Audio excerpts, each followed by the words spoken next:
In a similar vein, VBS Mutual Bank will retrench about 90 workers in a bid to reduce costs.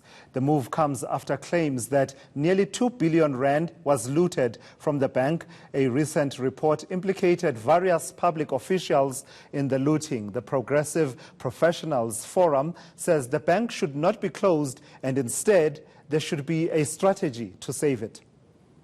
I think, first of all, one must take the emotions out of this particular transaction now. Mistakes were made, and the perpetrators and those who stole from the bank must face the full might of the law. And apparently, currently, according to the Matau report, there are 54 such beneficiaries which were unjustifiably rewarded, and we must go, the full might of the law must go after them. With regards to placing the bank under curatorship, we believe that the state and the Reserve Bank must do everything in its power to attempt to save the bank and the funds which it may still recover. So those funds, that bailout, in your assumption, where will that money come from? Is that money that's going to come from government? Well, look, one must understand that the PIC was one of the shareholders in VBS.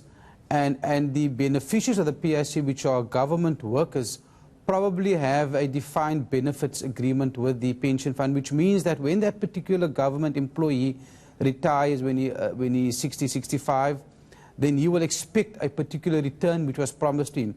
So irrespective of whether the PIC or the state steps in to attempt to save VBS Bank, that PIC funds that were invested cannot be written off as a bad debt or as a bad investment.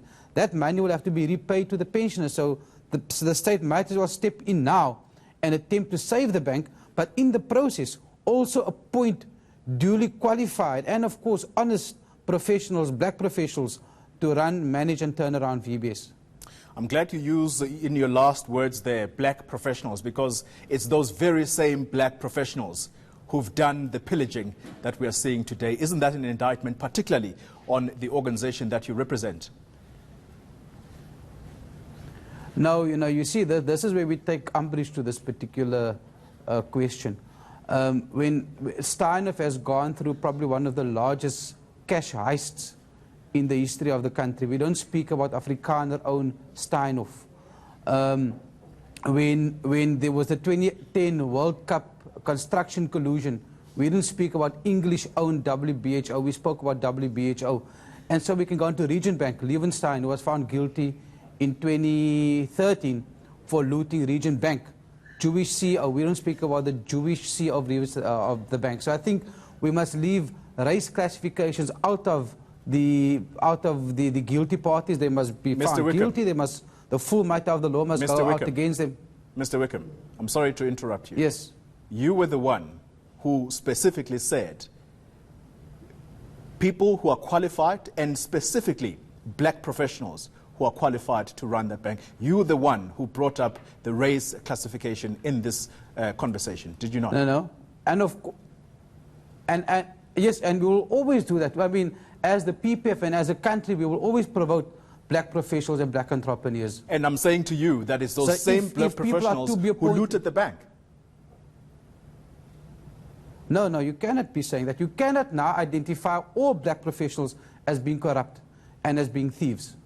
The people who stole at VBS Bank must be found guilty, but you cannot now say that Kashif Wicomb, because he's black, is now also a corrupt black professional. All right, Mr. Wicomb, so let's... Just like you can't... Continue, I'm sorry. Yeah.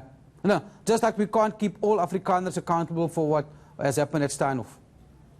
All right, so ultimately, back to our initial conversation. So it's the same taxpayers who have lost money through their investment in PIC funds that would have been with this bank that must now bail it out yet again. Does that really make sense to you? Look, I think if you look at African Bank a couple of years ago, and there again, the state assisted African Bank, and African Bank is now a successful business. We are saying, from a commercial point of view, what will the PIC do and have to do with the money invested into VBS Bank, it will have to repay that money to the pensioners. So it might as well, at this stage, and the state might well at this stage, look at recovering as much as it can from those 53 benefactors or recipients, and look at how it can turn around VBS Bank. All right, just as a final question to you, unfortunately, again, I'm going to have to go back to this race matter, if you like.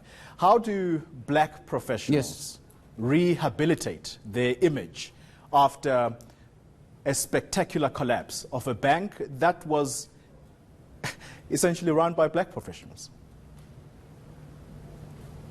In the same way that Jewish professionals would rehabilitate themselves when Lewenstein was found guilty with Region Bank, in the same way that Afrikaners would rehabilitate themselves when the Steinhoff saga took place, in the same way that English professionals would rehabilitate themselves with the collusion on bread and on construction and so forth and so forth. We take grave exception that an entire race must be held accountable for 2 or 3 rotten apples amongst us. Kashif Wicomb in conversation there with Kolim Gambi a bit earlier on.